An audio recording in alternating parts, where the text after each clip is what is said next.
Yəhyanın 1-ci məktubu. 3-cü fəsil.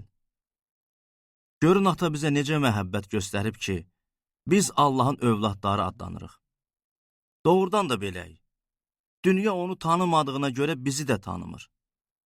Ey sevimlilər, indi biz Allahın övladlarıyıq. Amma nə olacağımız hələ üzə çıxmayıb.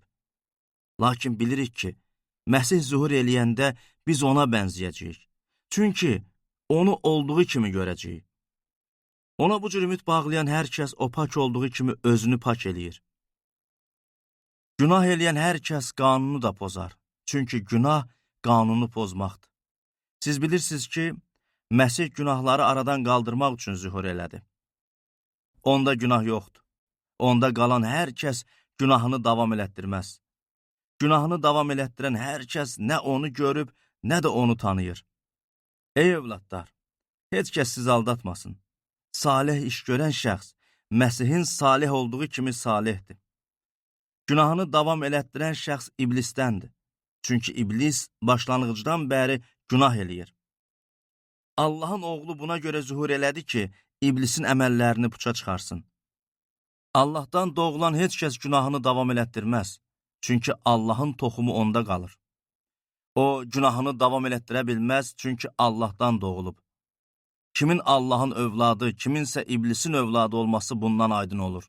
Salih iş görməyən, həmçinin qardaşını sevməyən heç kəs Allahdan deyil. Bir-birimizi sevək. Əvvəldən bəri eşitdiyiniz xəbər budur, bir-birimizi sevək. Şərdən olub qardaşını öldürən Qabil kimi olmayaq. O qardaşını niyə öldürdü?